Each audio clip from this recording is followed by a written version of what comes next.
Candidates Forum hosted by the League of Women Voters of the East Shore. The League of Women Voters, founded in 1920, is a nonpartisan organization that encourages informed and active participation in government and works to influence public policy through education and advocacy.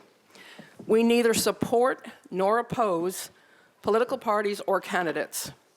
The League is a trusted voice for voter engagement and civic participation across the country.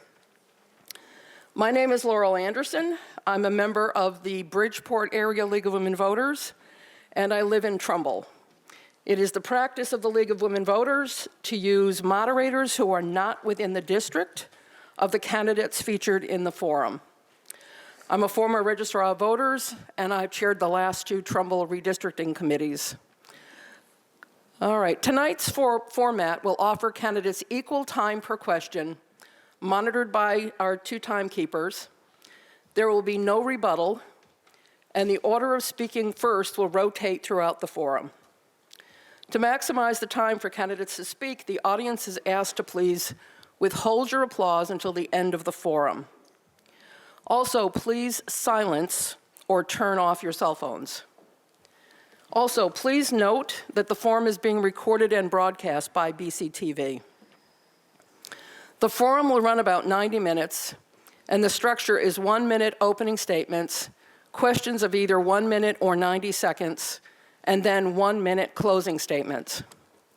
The candidates are seated in by district and in the order in which they appear on the ballot, except that the Republican candidate for House District 98 declined our invitation to participate, so he is not here this evening. We will start with 1-minute opening statements and ask the candidates to introduce themselves and share the qualifications for the office they seek.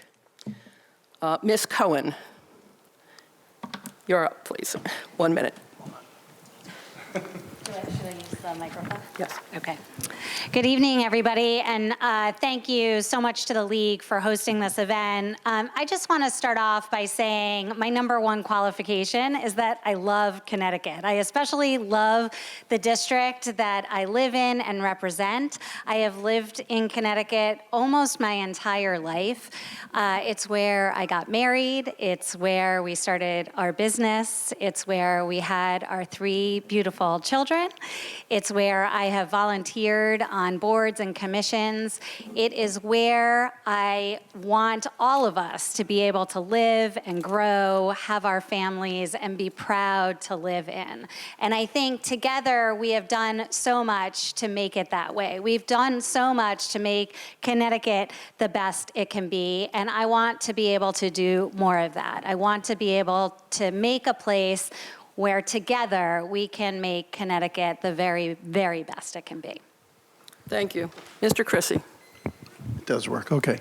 My name is Paul Chrissy. I'm running for the 2nd time for District 12 State Senate. And I have similar feelings as Senator Cohen does. I love Connecticut. I moved here over 27 years ago. I raised my 3 daughters here. I have my business here.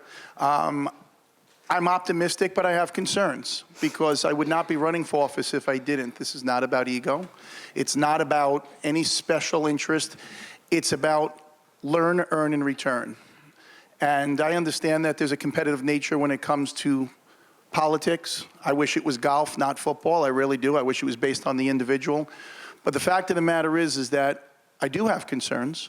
There are imperfections, and sometimes it may not just be that my opponent is not the right for the job, but maybe it's just someone else's turn with fresh ideas.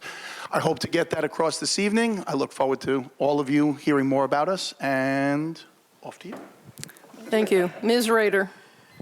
Thank you. I want to first thank the East Shore League of Women Voters for hosting this event tonight, and for all of you here taking time out of, I'm sure, a busy day to hear what we want to share with all of you.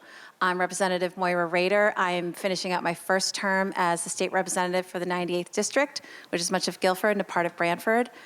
Prior to that, and I actually still am on the Board of Education here in Guilford in my 7th year as vice chair. So education is a real passion and a place of importance for me, and largely also because I'm a mother of 4. My husband and I are raising our 4 kids here in this district. I have 2 in high school and 2 in college, but they have come through this wonderful school system here. And The reason I chose to step up and run for office and serve is because, much like the two previous candidates, I love this community. And the reason I love it is because it's given so much to me and my family. So in service back, I have enjoyed my time as state representative. I feel we've done an incredible amount of work in these last 2 years, and I'm excited to run for re-election and continue that. Thank you. Mr. Parker. Thank you. My wife always jokes that all politicians do is thank each other all the time and thank everyone. And I'm going to stay true to that by saying thanks to you all for coming tonight. A lot of districts represented. There could be many, many people in this room. I mean, collectively, thousands and thousands of votes will be cast for these candidates. But you all are the ones that took the time to show up and hear what we have to say. Lisa and I were talking. I imagine many folks walked in with maybe an inkling of who they're supporting tonight. But we appreciate you taking the time to listen and learn anyways, because this is how we get to know how we can do our jobs when we actually learn from each other as well. So anyways, truly a big thank you to start. I'm John Michael Parker. I've been serving as the state representative in the 101st District, which is Madison and Durham, for the last 4 years. I was born and raised in Madison, graduated from Hand in 2006, went to school here, started my family here, love this community, understand and try to pay respect to its values. And I'm proud of the work we've done in the last 4 years and want to be able to continue that. Thank you. Thank you. Ms. Dean. First timer here. Hi, everybody. I'm Lisa Dean. I have lived in Madison for the last 30 years and raised a family. I own a business in Madison and run a nonprofit. The reason I'm running is because of my experiences with the nonprofit and my business. I've noticed affordability problems with my life and what my customers have told me. I took that to the next level and decided to run when asked. I have met so many wonderful people along the trail. I have worked with people on this panel up in Hartford. It was my pleasure to. And I appreciate all of you coming, and I appreciate the League of Women Voters. Thank you for having us again. Thank you. Ms. Comey. Thank you. I'm Representative Robin Comey, and I represent the 102nd District in Branford. And I think really my qualifications for this would be my background. I am a small business owner for the past 30 years. I have a background in nonprofit. Also, I was an advocate and I was an activist before I became a legislator. So I don't forget what it's like to be on the other side of the table. And I think that the people that are closest to the problems are the people that are closest to the solutions.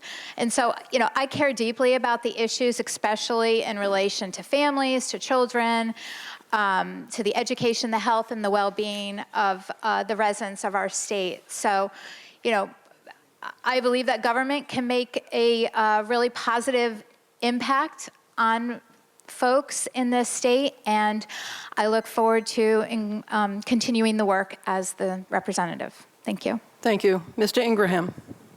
Thank you. Thank you all for being here. Ray Ingraham, I grew up in New Haven, went through the New Haven school systems, graduated from East Haven High School. I only went there for a couple of years. Joined the Air Force.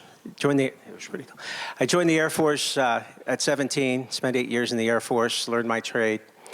That I continue to do now. Brought up 3 daughters in Branford, have 8 grandchildren, all live in the area, so we're lucky that way. I've been on the RTM for 15 years, the legislative body in town. Ingrained myself into the Branford politics, but mostly Branford governance, and you know, bringing great projects to Branford. Thank you. Thank you. All right. You will each have 90 seconds to answer this question. And Mr. Chrissy, you're up first. Connecticut began fiscal year 25 with over $400 million surplus in the general fund and a rainy day fund of over $4 billion. How would you propose to handle the surplus? Well, first of all, everyone that's paying attention knows that's a trick question. The fact of the matter is, if we really understand where the money came from first, then we'd know that we really don't have a surplus. Okay, the money that we have, the $2.8 billion that came from COVID relief funds, was brought in, and I give Governor Lamont, I tip my hat to him. He's a very smart businessman and he understands money. But let's make no mistake about it. When you have that kind of money filtering into a state and you can't account for how we didn't even pay for an electric bill on a moratorium fund when that is COVID issues, then I question the dollars that you're speaking of. So if we really had a surplus, then we would have passed the budget this year. But how did we not? And I can ask every one of the legislators here that were voting to office, why didn't we pass the budget? Don't tell me it was biannual. We should be passing a budget every year. It should be the exception, not the rule. There is an issue that we have in Hartford, and it shows in not my numbers, MSNBC, all the big players talk about us being last when it comes to fiscal responsibilities. So let's not kid ourselves and talk about the money we can spend, because we don't have money to spend. We think we do. You're going to hear tonight from people that are going to tell us about their wishes and hopes and what we're going to do in the future, and we're going to get back to that. Why did we not help our taxpayers with their electric bill? Why did the people at this table not speak about those electric bill costs that sometimes $200, $300 more, and they're never getting it back again? So I'm sorry, or conveniently that everything will get normal in 2 months, 2 months before the next election is not acceptable. Who would you like me to hand this to? Ms. Rader. Ms. Rader. Thank you. Could you repeat the question? I just want to make sure Certainly. I'm answering it. And it's 90 seconds. Just a reminder for everybody. Connecticut began fiscal year '25 with over $400 million surplus in the general fund and a rainy day fund of over $4 billion. How would you propose to handle the surplus?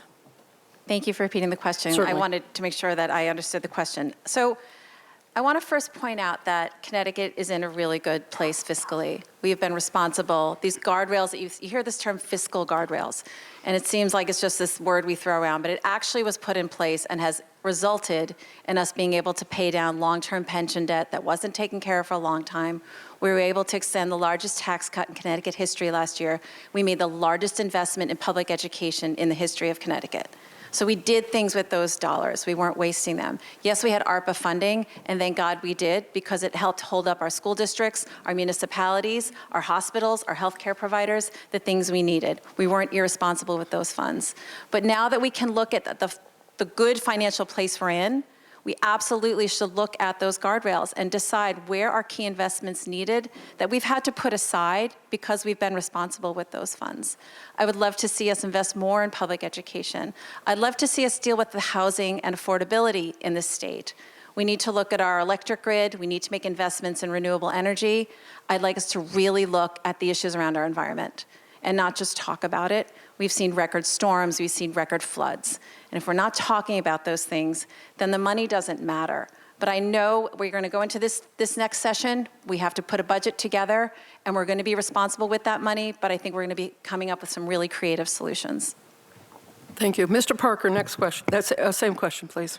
Thank you. And I appreciate Representative Rader pointing out some of the great work we've been able to do in the legislature over the last couple of years that I hope you've seen and felt in your lives. When we think about spending in Hartford, it's really a balance of, as Moira has discussed, investing in programs that support folks, and also thinking about tax relief so that we can be reasonable about what we're asking from folks and making sure that we're being responsible with those dollars and getting a good return on your investment, that you feel like your tax dollars are actually working for you. One of the things we've done in the last couple of years is tax cuts for many people, hopefully many people in this room. One of the biggest things we did this last year was a senior tax cut, eliminating in Connecticut state income tax on retirement income for many seniors across our state, and actually scaling that off so people didn't hit that fiscal cliff that was giving people a big challenge. That's putting money back in people's pockets. We've put money into schools. We've put money into our communities, into the health programs I do a lot of work on the Public Health Committee.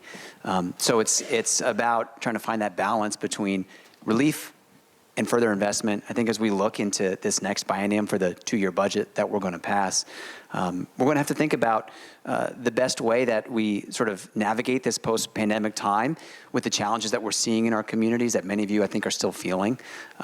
and ultimately find a way to continue the great work we've been doing with bringing funding back to our communities. Millions of dollars in projects in Madison and Durham that I represent. We want to do more of that. Thank you. Thank you. Ms. Dean, same question. Okay, well, first of all, the guardrails were put in place for a reason, and I don't think they should be touched. It was a bipartisan effort for a reason. If there is that amount of a surplus, I sure would like to see some of those dollars, and it would be very expensive, to do what I've been proposing for probably 5 years now, and that is a mandatory curriculum about the dangers, the deadly dangers of fentanyl. I've been shut down in Hartford, and I'm not sure why. All I know is that there's a lot of talk about evidence-based programs. I think that people up in Hartford fall back on that statement. Those of us that have lost children to fentanyl are sick and tired of hearing it. The evidence that we see is there continues to be an increase in overdoses and fatalities. There have been a little bit of a decline in the fatalities for 2024. Don't let that fool you, because there's been way more overdoses. I hope that there is some surplus of funds. We can certainly use it, and that's the main thing I would do with the surplus. Thank you. Thank you. Ms. Comey, same question. Thank you. It sounds like a lot of money, but in reality, it's not that much money. We have a lot of costs year to year that were really are barriers to us adding new programs and things like that. I mean, we have been doing some great work with early childhood, making sure that our waiting list for Care for Kids has been improving, and I'd like to see some work continue on the early childhood area. And then the other thing that I'm really, I sit on Human Services Committee, and we are having healthcare providers fall off, not want to serve people in our state, and that's because our reimbursement rates in this state are not, they're not good. They're very poor for the people that are the providers, and we have a lot of, just for instance, you have a lot of mental health providers that are not serving children anymore because the reimbursement rates are so low. And so there was a report that came out last year, and they have a lot of recommendations, so we'll be looking at that. And then also supporting the nonprofit community, which sort of centers in that same thing. They spend money in our communities, they are our state's bottom line, and the $50 million we gave them last year was not enough. Thank you. Thank you. Mr. Ingraham. Thank you. This surplus, comes from guardrails that were put in when we had an evened up legislature, Republican versus Democrat. It led to very big negotiations to make sure that those guardrails were put in. So it's very, very good to have it. I live in a town that we have nearly a $50 million rainy day fund. It's what we call our undesignated fund. We invest it very well. It helps balance our budgets. It allows us to have budgets that stay flatter, that we're not having to make huge increases. The state can do the same thing. I'd like to see most of the surpluses start heading back to the towns in ECS funds and special needs funds for special needs children. These are the biggest expenses within our town's budgets that can also help us within the towns flatten out what we see in increases. Thank you. Thank you. Can we bring that back down? Look at that. We can maybe Just discovered that. Thank you. Ms. Cohen, you're next. Same question, please. Thanks so much.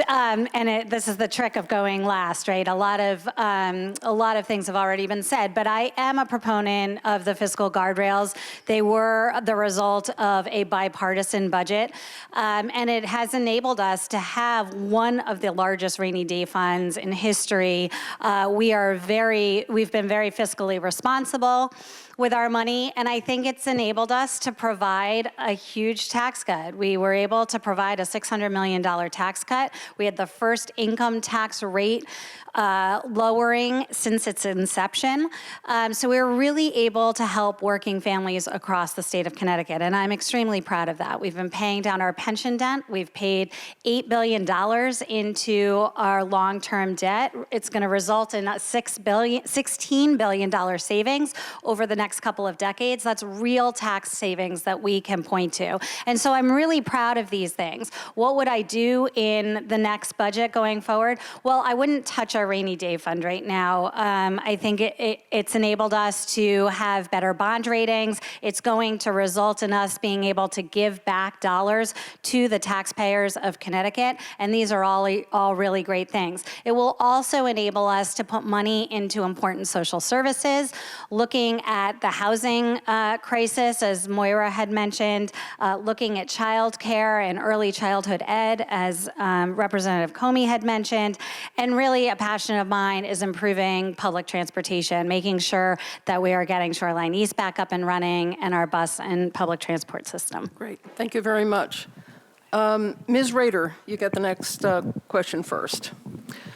You have 1 minute each to answer this question. United Way reported that nearly 40% of Connecticut families faced poverty in 2022. What would you propose Connecticut do to remedy this? Thank you. Hugely important question, and it touches on a lot of things that I've worked on in my first term here as a state legislator. We talk about affordability in families and so many of them falling into poverty. You know, post-COVID, a lot of families really never were able to pull themselves out of that loss of income or the loss of housing. One of the things that we as a state continued on was universal free meals in our schools. And that really, when you think about that on an annual basis, each child in a typical public school costs $1,200 to that family to feed them lunch. So if you have 3 kids, that's $3,600 a year. So I pushed with all, so we're thankfully able to take some ARPA money and keep that going for another year. I then worked to get universal breakfast passed the next year. And this last year, we were able to cover any reduced price family is now free. It's a small thing, but we have to start thinking about the everyday costs that these families have and how we can relieve them. Thank you. Mr. Parker, same question, please. 1 minute. Thank you. Something that we were able to implement in Connecticut a couple of years ago, and which I would love to be able to continue funding, is a child tax credit, which is supporting families, working families, folks in our communities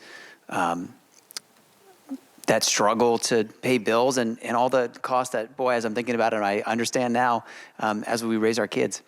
So that, I think, would be sort of a huge place to begin this.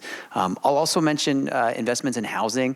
We think about workforce housing. I think we've made some great progress, especially with some exciting projects in Madison. The state can continue to incentivize that through policy, can also fund that, can provide loans to get the capital necessary to take on these big projects. And the other piece I want to add to this is thinking about the long term here and what we can do to support families and young people across Connecticut being able to grow up and build a life where they can really thrive. And so that's about our education system and investments in schools, and particularly the disconnected youth, the 119,000 of them across our state. Thank you. Ms. Dean, same question, 1 minute. Thank you. I feel strongly about getting to the root of the problem and why there is poverty and what the reason is for the mom and the dad or single parents. Why aren't they making it? We need to bring back mentoring programs.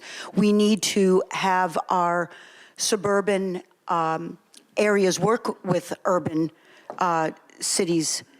I'm in the District 101. We should be helping New Haven more than we are. Also New London. There are different things that we can be doing, and if we get to the root of the problem, we can find out how we can get these people jobs. I worked a lot with the inner city of New Haven and the Connecticut Violence Intervention Program. We tried desperately to get these parents into, CDL classes. forklift driving, whatever. We need to do more of that, get to the root of the problem. Thank you. Ms. Comey. Yeah, I mean, I've heard some really great ideas here. You know, I'm a fan of the child tax credit. That is what the United Way is proposing as a real solution. We saw it during the pandemic. We saw that putting money in families' hands was made sure that kids were fed and also put money into the economy. And so that is certainly really critical to try to lift these families out of poverty. And then additionally, I would say that, you know, we have seen job growth and we have seen wage increases. We have an unemployment rate that is well below the national average, but we need to keep making sure that the residents of our state can make and earn a living wage. Thank you. Thank you. Mr. Ingram, your same question, please.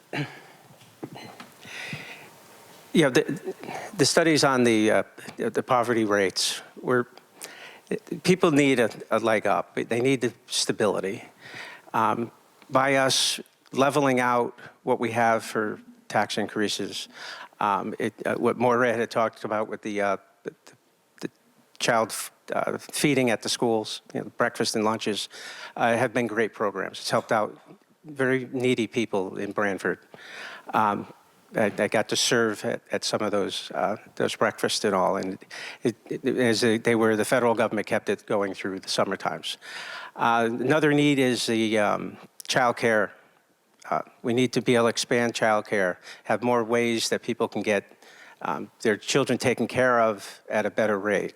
We do have many homeowners that are setting up in their houses. There's some issues with HOAs not allowing parents to have them in their condo association, so we need to help them out. Thank you. Ms. Cohen, 1 minute. Thank you. So this is obviously a huge issue. As was stated, we do have a very low, and in fact, we just got numbers that just came in over the last couple of days that our unemployment rate dropped again, which is really great news. But what that tells us is that we have more folks that are ALICE, asset limited, income constrained, and employed. And so what are we going to do about it? And some of the ideas that we've heard here today are really important. Housing. We need affordable housing. There's just not enough housing to begin with in the state of Connecticut right now. The market's really tight. We need both market rate and affordable housing. But particularly for this group, affordable housing is key. Child care, making sure we have affordable child care, increasing programming for Care for Kids, which helps to subsidize some of those costs and provide affordable child care, and health care. Affordable health care is incredibly important, and I see I'm at time. Thank you. Mr. Chrissy. Okay. Anybody hear a solution? I heard a wish list. I heard each person tell us and empathize with us at style points. It allows us to feel good. No one has a solution. Again, we just heard the last question said that we had a surplus, yet we're talking about poverty in Connecticut. How is that? At our last forum, we heard that there were 90,000 jobs available in Connecticut. Why are we not filling them? So you have to identify the problem first before you can come up with a solution. And the fact of the matter is, we're not affordable in Connecticut, okay? These are not at my numbers. Paul doesn't just invent things. CNN said that it costs $234,000. We're the second worst in the country for a family of four to live in Connecticut. That's not realistic. So we can sit all day long and we can have our wish list, but we have people sitting in office that keep empathizing with us. Where's the solution? You have this huge surplus. We had $2.8 billion in money. We supposedly have this tax cut that was such a relief to everybody. Where is it? Thank you. So I'm identifying the problem. We could talk about a solution when it comes around. I only have 60 seconds. Thank you. Okay, Mr. Parker, you're up first with the next question, and this is 1 minute. How could Connecticut's transportation infrastructure be improved, both statewide and in your district specifically? Thank you for the question. As I look at our transportation chair and think about stealing all of her thunder. as Christine mentioned, she's been an incredible leader. She didn't mention this, I'm mentioning this. She's been an incredible leader on our transportation committee, especially on the shoreline, fighting for return of the Shoreline East train, which is a critical way to get folks along our shoreline, whether it's to jobs over in New Haven or over to New London and to Electric Boat, where there's a growing industry and great workforce development programs to get people good paying jobs. So investing in Shoreline East and continuing to get those trains back in service, which is something that our coalition has been going head to head with the governor on for a couple of years now. We think we'll keep making progress. So I'm excited to keep working on that. Other things we need to do in our state transportation, I'm sure we'll hear a lot more about road safety and the issues that many of us have seen and have touched so many lives. Work that we're doing to keep people safe while they're getting around our state. And there's technology. And there's so much that we can do. I'll let it keep going. Here you go, Lisa. Ms. Dean, same question, please. Thank you. I'm concerned about ridership. Christine did a great job with bringing in money for our railroad. I'm concerned about the ridership. Not enough people take advantage of this great line that we have. I'd like to see a marketing program. I'd like to see corporations get involved and hopefully find a discount or an incentive for their employees to start using the line even more so. It's safer. We all experience dread of getting on 95. And these days, it doesn't matter what day of the week it is or what time. We've all experienced traffic jams at 6 o'clock in the morning. It's ridiculous. We need more ridership. Thank you. Thank you. Ms. Comey.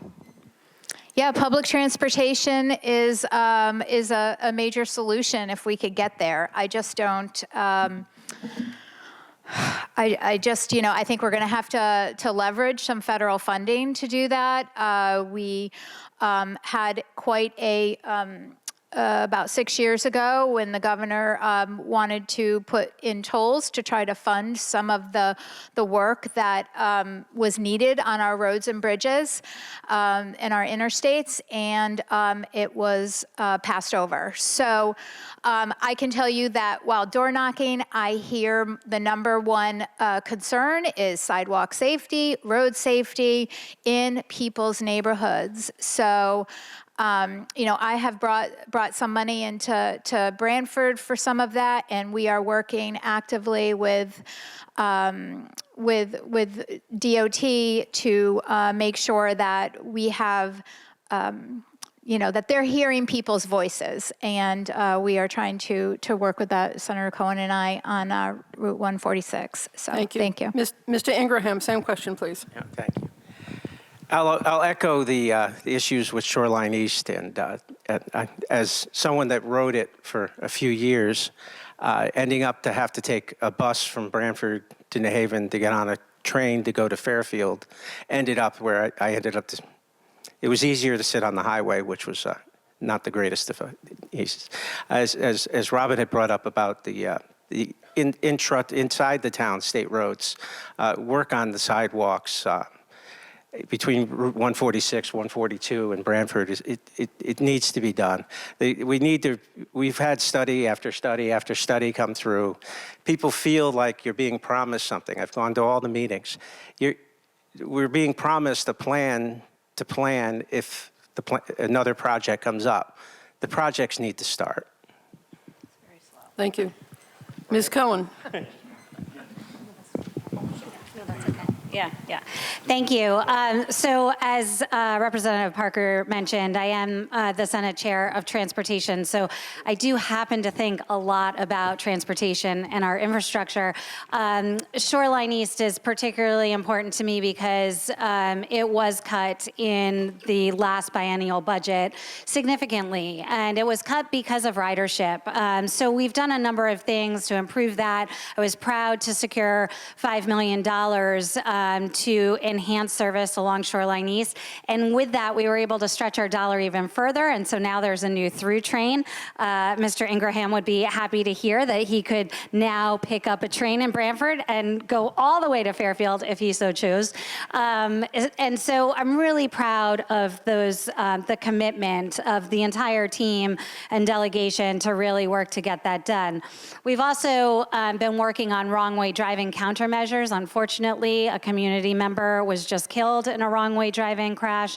And so there's a number of things that we're working on, Vision Zero, speed safety, and a number of other things, but I'm at time. Thank you. Mr. Chrissy. The people that are elected at this table don't get it all wrong. They do a lot of good things. But this job requires multitasking. We're breaking records with deaths on the highway.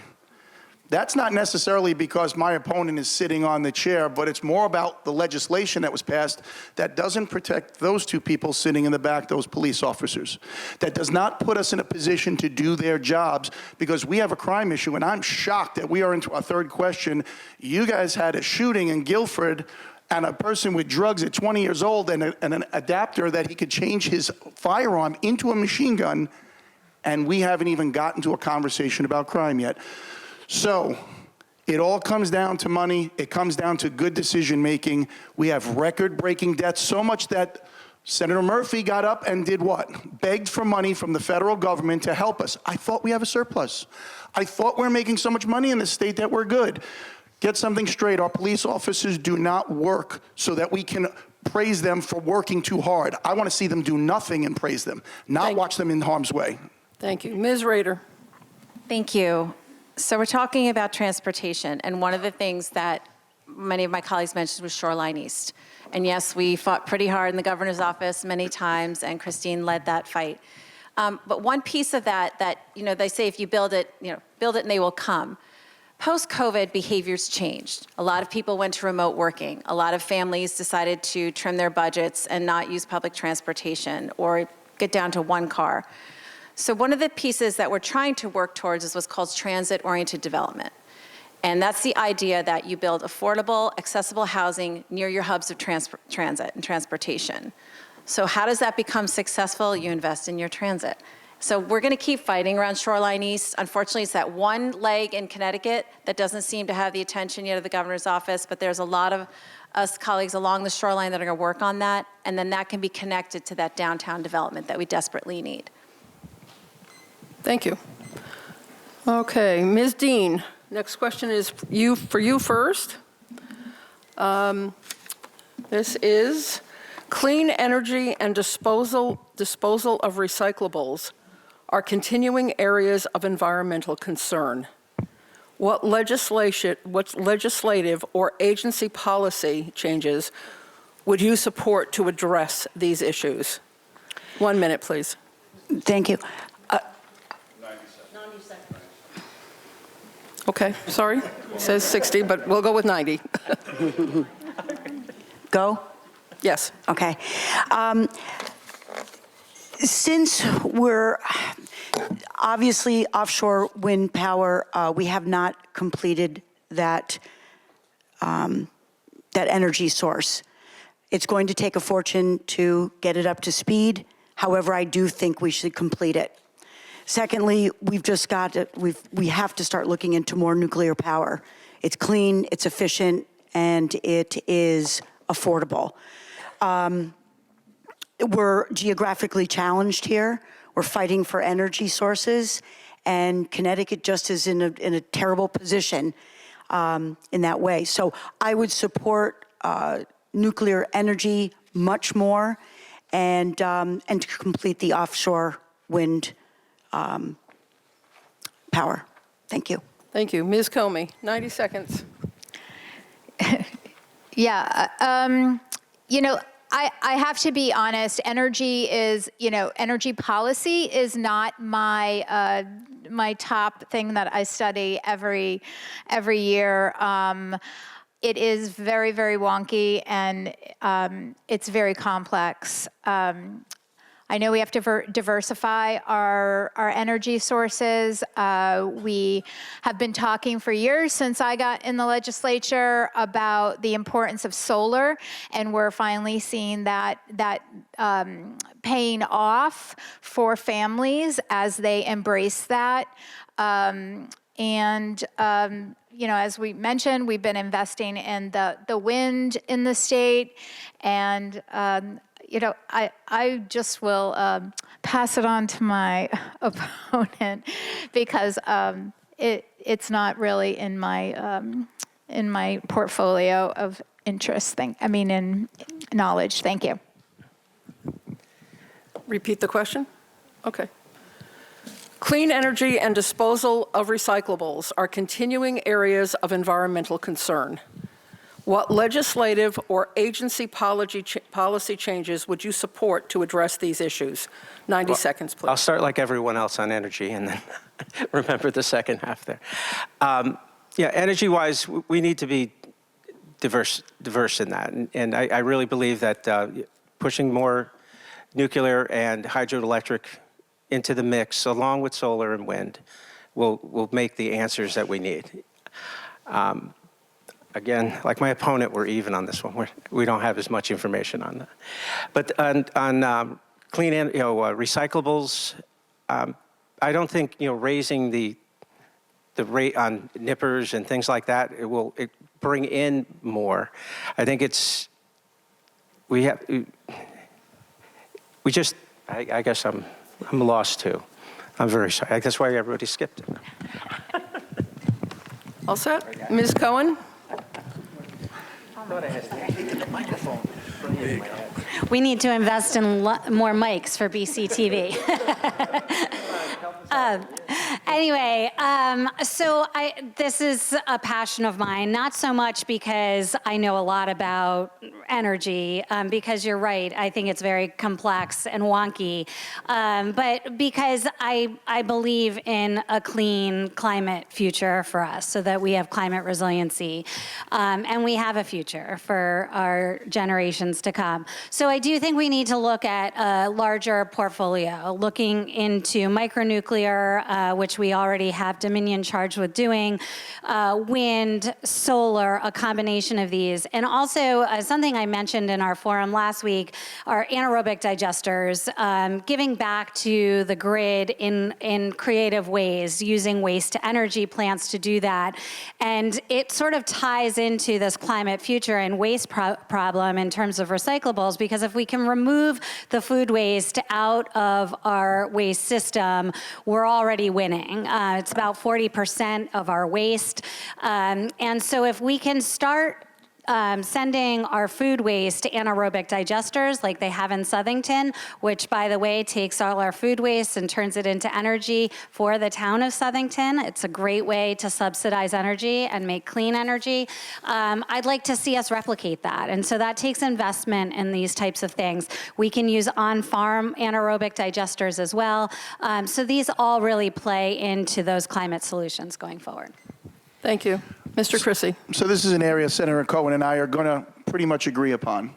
There's nobody that doesn't want clean energy. This idea that we make the parties like, oh, these are the bad guys for this and these are the bad ones for this. Everybody wants a clean environment. Everybody wants a safe environment. Everybody wants to stop the issues that we have. But I'm going to be a broken record tonight, and it still comes back to dollars and cents and good decision making. See, one of the things we're not mentioning is about that we're staring down the barrel of a EV mandate in 2035. Yet we have an electric problem. We can't even pay our electric bills. We're struggling with Eversource, but yet we're going to have an EV mandate, which, by the way, Toyota hasn't even committed to fully electric, so do they just leave the state? That's what's going to happen.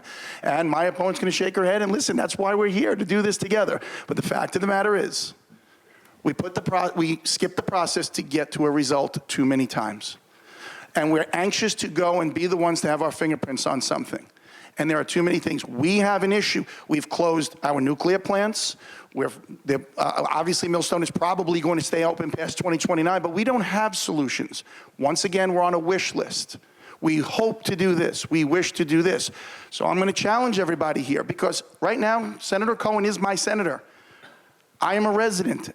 and I want solutions. I don't want a wish list. So EV mandate is a problem, but we'll talk more about it because I have a 15-second. Thank you. Ms. Rader. Thank you. So we've heard a lot of really good ideas and some solutions. We've done a lot already, and I just want to call some things out that kind of came before me and right with me. The Clean Air Act, the Act concerning climate change mitigation, climate resilience funding, Grid Modernization Act, Act concerning environmental justice, which is hugely important because our inner cities and our poorer communities often are more impacted by the environmental changes than suburban areas. So we have to keep talking about that. In regards to renewable energy, it ties right into environmentals. I know the question was about recyclables, and we've done a lot around recyclables, but we have to talk about how do we create renewable energy. And to what Senator Cohen brought up is about food diversion. We have a huge issue around that. I did visit that Southington plant. It's incredible. And what would be really great is to see us invest in some regionalized food digester plants. We can do this if we regionalize the idea. We can get schools involved, which I would love to do. We have a ton of food waste at our schools. Why not engage children in this process? Start educating them on this issue. But I think that you can't just look at one little piece of the problem and think that that's going to fix it. The environment is a huge problem to tackle. We have beautiful days like this, but we're in mid-October. It should not be 80 degrees. So we want to at least acknowledge what's happening. We have solutions. There's things we've already done. But I would love to see us talk more about how we talk about more renewable energy, but really understanding what that means and actually investing in it. Thanks. Thank you. All right, Ms. Comey, for next question. Oh, I'm sorry, sir. Yes, you're next. Well, I was Mr. going to Rader. say, take the Parker. pass, because it's hard to come after the former environment chair and then a colleague that's been such a powerful champion on the climate bill we've been working on that's going to be picked up again in 2025. So if I could add a couple of new things to this conversation from my page of notes here. We haven't heard yet about heat pumps and opportunities for through federal subsidies and investments in these programs and how the state can match that to help people in their own homes have more clean and renewable and ultimately affordable energy. Another thing that hasn't been talked about amid all the great ideas you've heard and solutions is investing in workforce development to make sure that, and I'll go back to the heat pumps, the people that can actually install these in our homes, needing to lift up that workforce in the state. Also work that we've done around trying to set up a green economy council so we could think about what are the employment opportunities for people to help build this future. I'll then maybe in my last couple of seconds here take a chance to broaden the conversation and say that while climate is such a passion and commitment for so many people in our community, we really come up against a challenge, I think, especially in this moment when Connecticut has gone through a really frustrating experience with our public utilities, which maybe we'll have the chance to talk more about this, but I think comes down to a regulatory authority that's not functioning, that's not even fully seated, that hasn't been responsive to the requests of and hopes of our legislature, and so we need to have a stronger hand in that and reform that process next year. That's a really strong headwind to fight when we're talking about climate change, and there's nothing more important than it. So we've got to get the utilities Thank you. fixed first. Maybe I'll come back. Thanks. All right, now, Ms. Comey, next question goes to you first. Connecticut's Energy Assistance Program providers are dropping out due to the high costs of fuel. Can you suggest ways to improve this program, or do you have any ideas for a different type of energy assistance program? 1 minute, please.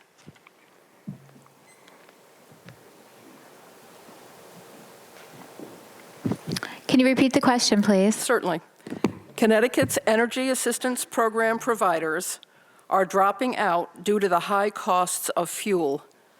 Can you suggest ways to improve this program, or do you have any ideas for a different type of energy assistance program? Okay, thank you. Well, I got the two energy questions. That's great.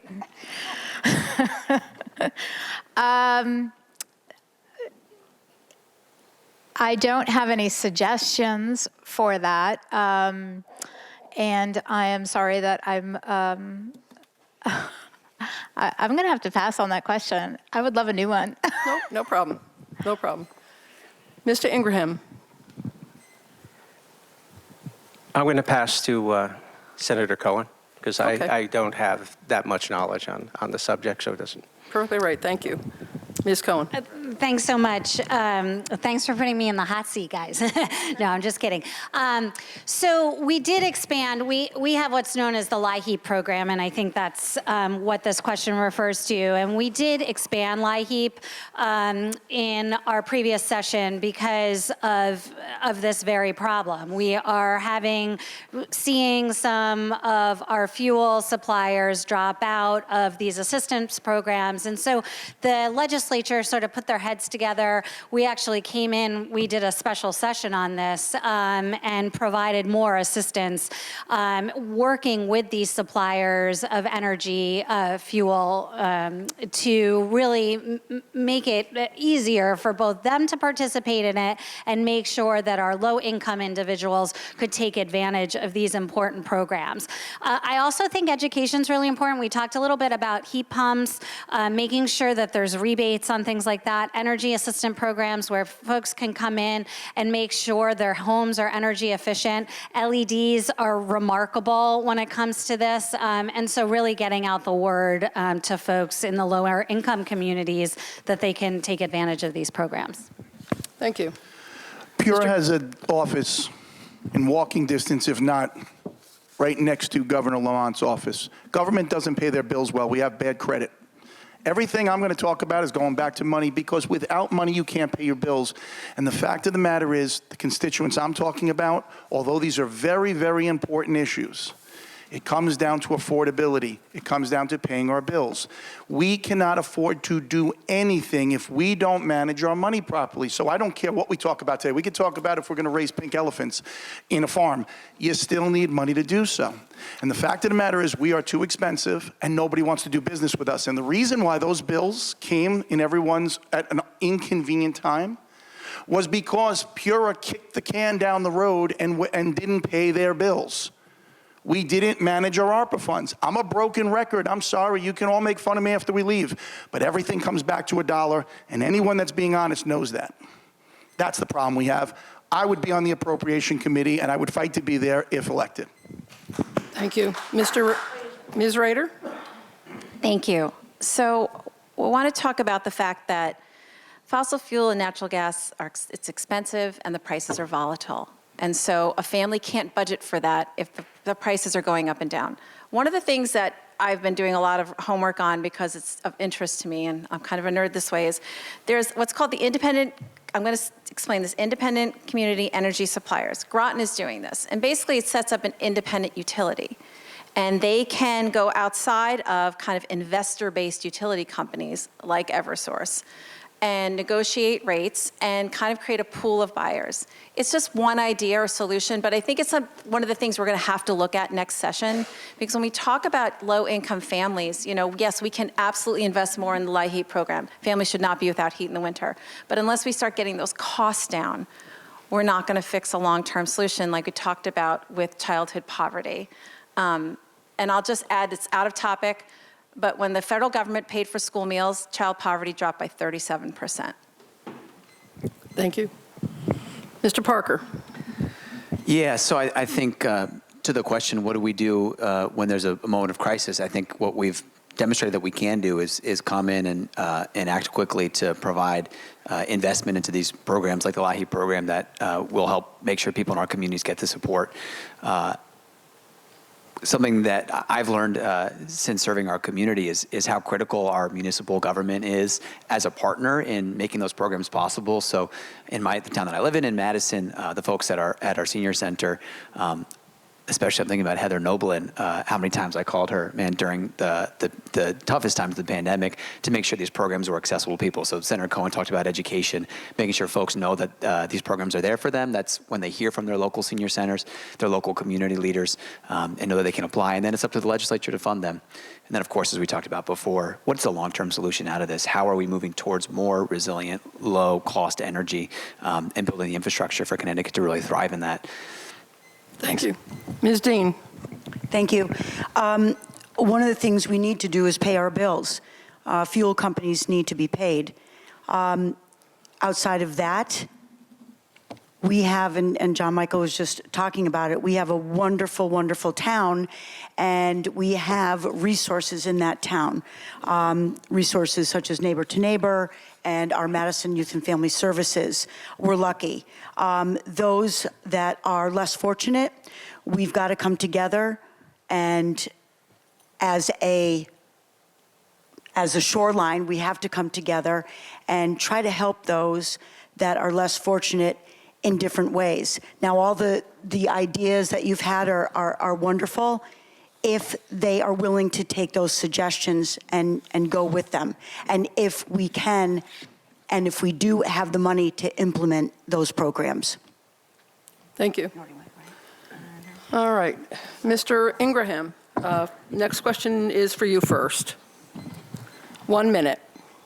What criminal activity or issue most concerns you, and how would you propose to address it? Thank you. Finally, something we're getting at the doors. So, I think the major issue that I've been talking about with people at doors and neighbors is juvenile crime. We're seeing more and more of it. We're seeing we can't lock we have to lock our doors. We're being warned to lock our doors. Bradford just yesterday, a planned fight off of school grounds, just off of school grounds, involved 15 police officers. People are injured, children are injured. We need to figure out a way to instill in our kids that there's ramifications for crimes. Even going along the lines of us being told to lock our doors. This could cost us.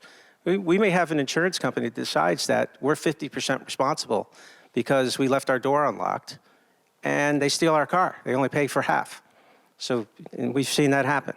We haven't seen that happen, but we have seen insurance companies make adjustments to make us partially responsible for what we shouldn't have to worry about. Thank you. Ms. Cohen, you can find the...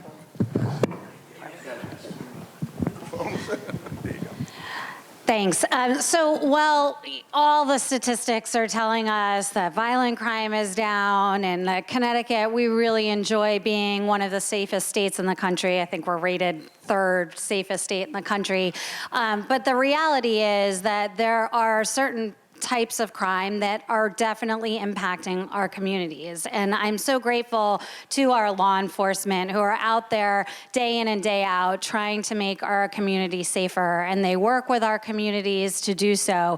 I think, we hear a lot about juvenile crime. We just heard about that. I think that's something that we've been trying to address in the legislature. And I think one of the things that we need to do in terms of addressing that is really get at these community violence prevention programs. This is really goes into gun safety as well. I'm really proud of the legislation we've been able to pass, but I do think we need to do more. I think we need to work with our law enforcement officials and understand what they're seeing out there and what we could be doing better. Thank you. Mr. Chrissy.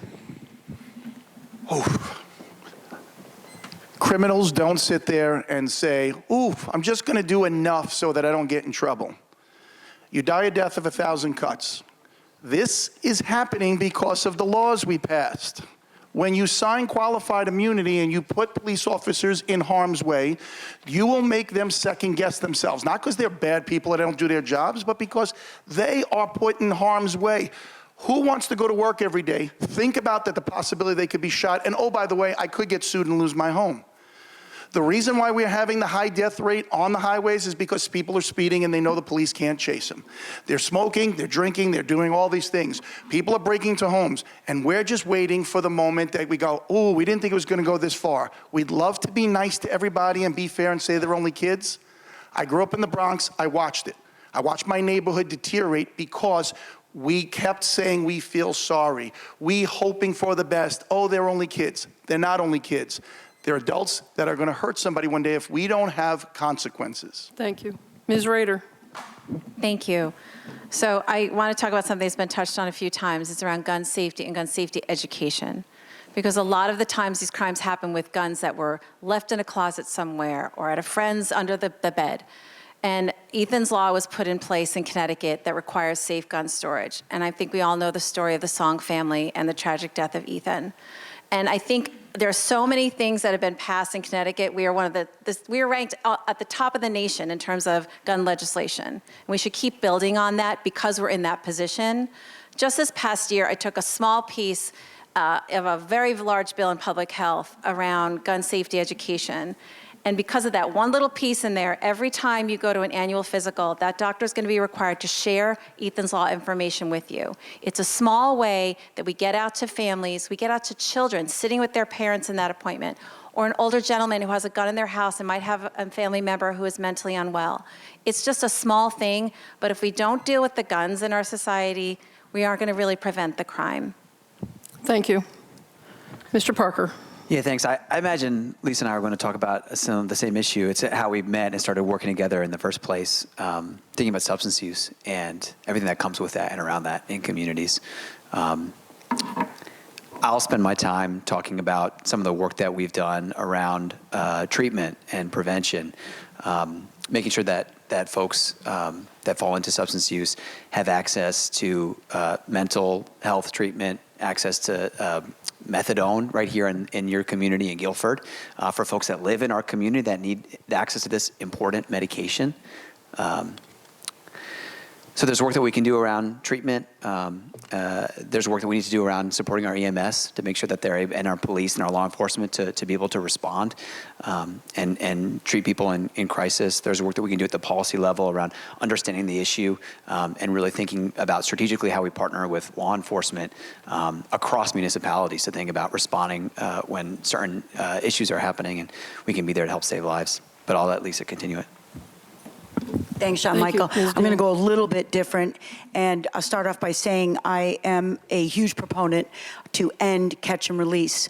I've had occasion to ride with police, and we're not doing our youth any favors by letting them go to commit further crimes, to commit even more violent crimes. We do have disconnected youth. 63,000 are absolutely at risk out of the 119. We've got to get to them some way. Now, about 7 years ago, maybe a drug dealer didn't know that there was fentanyl in their supply. They do now, and they still deal. So they get up in the morning and they know they probably will kill someone, yet they go ahead and do that. We need to have much stronger legislation and stiffer penalties. And I'm very, very interested in restorative justice in terms of the stealing that is crazy in Madison anyway. Not so much Durham, but. Thank you. Ms. Comey. Thank you. Some excellent things we've spoken about here about this important question. People want to feel safe. They do not want to be afraid. And I just want to touch upon something that I've heard several times, door knocking, and it's been in the news, is the senior citizens being sort of bilked out of their life savings. It is a major issue. You know, the seniors are being befriended in these very, the criminals have new ways of manipulating folks. They are in a lot of isolation. They have gift cards. They want them to buy them Bitcoin. I mean, it is. These criminals are getting much smarter, and seniors are losing their life savings, and they are extremely embarrassed about it and having to move out of our communities. Thank you. Thank you. All right, Ms. Cohen, we're back to you, if we could find the... All right, this is actually going to be the last question, so you can get to your closing statements. The November ballot question reads, shall the Constitution of the state be amended to permit the General Assembly to allow each voter to vote by absentee ballot? This is often referred to as no excuse absentee voting. Do you support this referendum? Why or why not? 1 minute, please. I absolutely do support this referendum, and I'm thankful to the League of Women and Voters because I know there's been a great effort to get information out there about this ballot question, making sure that voters are aware. I'm really proud of what we've been able to do around voting rights in the state of Connecticut, but it's taken a really long time. Like, we just started early voting yesterday. We had almost 2,600 people come out to vote in the 12th district alone. 2,600 voters on day one of early voting. Those are the 12th district numbers. I don't know what they are today, but I imagine they're really great as well. And so that's really wonderful. We're opening up opportunities for folks to use their voice, which was otherwise limited to one day during certain hours. So if you were working, or you had childcare issues, or you were ill, what have you, suddenly ill on that day, I should say, because we do have absentee voting, you would be limited in your ability to vote. So I'm proud of what we've done, and I support the ballot initiative. Thank you. Mr. Chrissy, 1 minute. Yeah. We have enough options. Early voting works. I'm fine with it. Bridgeport proved that we can compromise elections. There's an issue, and we keep ignoring it. Our solution was, let's put more cameras so this way we can catch Wanda stuffing the ballot box, but once those ballots went in there, we don't know whose are the legal ones and who are the illegal ones. We need to brush up and get things right. Again, we're skipping a process to get to a result. So I think that early voting, loved it, voted yesterday, thought it was fantastic. I think we keep pushing the card. No excuse voting. Maybe we're pushing too far. Let's get past this first and make sure we get this right, and then we can talk about the next measures. But tonight, you heard a lot of things talked about, and I want to go back. Well, you know what? I'll do it in my closing statement. Thank you. Ms. Rader.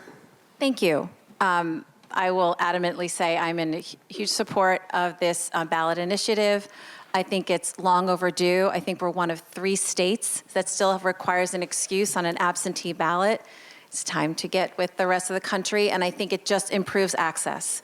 There are a whole host of reasons why someone doesn't get to the ballot box in person, and we don't even know what those circumstances might be, and I feel like it's such a personal decision how you vote and what you vote for, so we should just make it easier and more accessible. You know, the importance of voting has, I feel like it's going to sound so cliche, has never been more important. And I'm so encouraged by the participation we've already heard about. I was at an event last night with our Secretary of State, and she reported over 52,000 people voted yesterday. That's more than the pre-presidential primary vote, I mean, in one day. And we have almost 14 of them. So I just hope that everyone is encouraged to get out and vote, and that we make sure that this ballot measure does pass, because it's important. Thank you. Mr. Parker. Thank you. Yeah, I share Maura's enthusiasm in supporting this initiative. I can't wait to vote yes. I probably will wait and vote on November 5th, a little old school. But my God, this is a time when so many folks feel so passionately about our politics, about our democracy, about the values reflected in the people that we elect to serve us. And so many people want to be able to make their voice heard in that process. It's intense, sure, but it's incredibly inspiring. And I think work that we can do as a legislature to safely and securely and responsibly enable people to make their voice heard in that process is some of the most critical work that we've done. So I'm thrilled that we were able to pass early voting. And I can't wait to see broader access to absentee voting because, as the legislature has demonstrated, when there is an issue that we've seen, we put resources into it, we've supported statewide enforcement around it, investigation. That's the other part of the system that we need to keep holding up. Thank you. Ms. Dean. Thanks. I'm against it. I think early voting, it's been extended. It's working beautifully. We all know that. I think we're inviting trouble. And that's all I have to say about that. Thank you. Ms. Comey. Yes, I support it, and I'm going to tell you a few things about early voting that we heard as we were contemplating, if we could find some extra money for communities. Is that early voting is extremely prohibitive to communities. It's expensive. It's difficult to find the volunteers. So I'm hopeful if we get the no excuse absentee ballots through, that we will have be able to scale back on the early voting, saving our communities money. And I think that that's an important factor to take into consideration. I will also say that as my daughter tried to figure out how to request an absentee ballot from her college dorm, she could not understand why she wasn't qualifying, and I couldn't help her because I didn't know what question she was being asked. So I dragged her home and made her vote yesterday with me. Thanks. Mr. Ingraham. Thank you. I am against opening up absentee ballots to no excuse. The main reason is we are learning with the early voting. We've given an extra 15 days for people to be able to make it to the ballots. Even looking at the number of people coming in to vote yesterday, we all are able to pull them up in our databases, those of us who follow it. The people that came in are people that normally vote. They vote in every presidential, they vote in every gubernatorial election, but now they're able to do it earlier, get it done. Our absentee program is good to a point, and having it limited to reasons why you need to have it is the best way to go, in my opinion. Thank you. If we could bring, yeah, thank you. The missing link. So we are going to do your closing statements in the same order as the opening statements. So Ms. Cohen, you're up first. 1 minute, please. Okay. Well, thanks again to the League for hosting us tonight, and thank you all for taking time to be out here and listen to our policy positions. As your state senator, I've been really committed to working in a bipartisan manner to get results. I think together with all of you folks who elected me to serve, we've been able to bring back millions of dollars to the district and create really good policy on everything ranging from healthcare to education to transportation to public safety, environment, business, everything in between. And that's because of all of you providing your voices and allowing me to be your voice in Hartford. And I want to do more of that, focus on what's important to all of us to make Connecticut an even better place to live. So I'm focused on pragmatic but forward-thinking solutions to bring the 12th State Senate District into the future. Thank you. Mr. Chrissy. We heard a lot tonight, and I will say this for the record. Regardless of how I feel about anybody's politics, I do not dislike or have any ill feelings to anyone that is on the other side of the fence here. Senator Cohen, as I said last time, is a human being. I respect her. She's my senator. I don't agree with all of the values and the ideas and the policies that are there. With that being said, I'm going to say the same thing I said last time. We need civility in our politics. It's got to stop. If I showed you some of the text messages and the Facebook messages that I received, that's not part of the game. And it's unacceptable. I'm not going to air out dirty laundry, but I'm going to say, for my opponent's sake and everyone at this table, we're out there putting ourselves out there, whether financially or personally ourselves. You don't have to agree with us, but at least respect all of us. I appreciate having the evening tonight. Thank you so much to the League, and I look forward to Election Day and hopefully being your senator. Thank you. Ms. Rader. Thank you. Thank you again to the East Shore League of Women Voters and to all of you for sitting through all of this and listening to us and respecting our time to do so. When I first moved to this community, I had to meet people. I was a mom with 4 young kids, didn't really know a lot of families, and so I got involved. I started volunteering in my PTO. I met my dear friend Christine here. From that, got involved in local politics. got encouraged to run for Board of Ed, and then a few years ago was encouraged to run for this seat. And I am so extremely grateful to be in this seat, and I do not take for granted that my job is to be the voice of all of you here in this room. I have done a lot of work in these last 2 years to really earn this place, and I hope that you'll understand that the work I did wasn't just to prove something, it was actually to make things better for all of us. I'm really proud of the work I did. I'm excited to get back to work. Talked about a lot of creative ideas here tonight, and I hope that I'll earn the right and the privilege of being the state rep again in the next session. Thank you. Mr. Parker. In 2018 is when I ran for this office for the first time. I had just moved back to Madison, which is where I grew up, and I was feeling inspired around wanting to see, I think, values that more aligned with myself and what I was raised in, to believe in my community and our elected officials. And so I jumped in. I was wide-eyed, and I had a lot to learn. Knocked on a whole lot of doors, like I know so many of you had, and talked to my neighbors. And I lost that election by 18 votes. And it was heartbreaking and also incredibly encouraging, because I thought, wow, in this time I've learned so much about this place that I was raised in that I thought I knew so much about.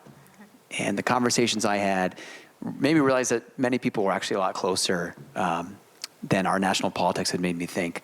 So 6 years later, as I think about why I'm running again, there's more at stake for me with my son and my family and the work I do in our community. But it really comes back to some of those initial ideas around wanting to be a part of a vision for our country that I'll be proud to stand with. Thank you. Ms. Dean. Thank you. Thank you, everyone, for coming tonight. I appreciate it. And thank you for the League for having us.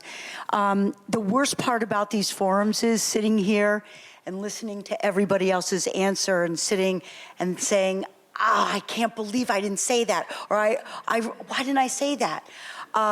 That's the worst part. The best part is being amongst all this panel who I've got to know. And I hope to very much work with them, and I hope very much to get to Hartford, because I'm ready, willing, and able to take on some issues and to work bipartisanly with so many wonderful people in Hartford. I love Madison and Durham. I've met the most wonderful people. And just like John Michael, I've learned a lot about our towns. I've lived there for 30 years. I met so many different people, and I realize what people are wanting and needing. And I want to help them out. Thank you. Thank you. Ms. Comey. Thank you. Yeah, this is a great job. I take pride in my communication with my constituents. I show up. I listen. Showing up matters. Listening matters. And I'm motivated really by changing people's attitudes towards government. And my experience bringing people together, breaking down silos, I do believe that government can do great things, and government is a steward. I think it's important to have people representing you who have life experience, who are as clear-eyed as possible about the long-term costs of whatever policies that we're considering. So I think that I find purpose in this work, and I ask for your vote. So thank you so much. Thank you. Mr. Ingraham. Well, this evening, everyone's figured out I'm not the most eloquent person in the room. I'm not known for that. I'm not known for speaking, getting up in front of a group of people, even 15 years on the RTM. I'm known for working behind the scenes, talking to my constituents, talking to the people, we say the other side of the aisle. I'm talking to my fellow members of the RTM. And finding out what needed to happen in Brantford and where we needed to move. And then understanding when we had to make a different decision than what a minority might have ended up wanting. 25 years working with parents, young women's sports in Brantford, brought me to politics because I was able to work with thousands of parents and bring them to the middle, consensus that, this is how we had to run leagues. And it's the same thing I've brought to government. And I'd like to bring that to Hartford. I won't be the guy giving the long speeches, but I try to make an impact every day. Thank you. All right. Let's give them a round of applause.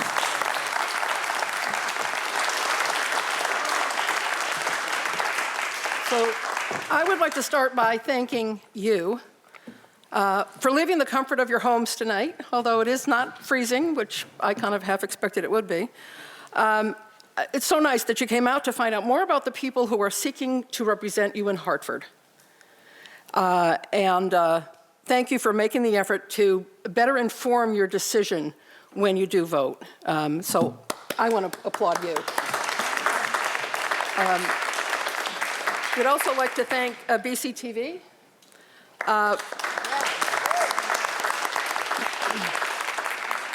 For broadcasting, and this debate will be available on their video link and posted to the East Shore League's Facebook page. In addition, last week, the East Shore League handled a forum with the local chamber, and they covered such things as affordable housing, environment, utility rates. So we did not ask those questions again this evening. That video is available on, again, the Facebook page or on BCTV's Vimeo. So if you're interested in the responses to the candidates to those issues, that's available to you online. Last but not least, thank you for being willing to run for office, for the days and weekends you have not spent with your families. I admire your desire to serve both your neighbors and your state. It's really quite a remarkable thing when people stand up and do this. I know absolutely how much it takes. So, well done.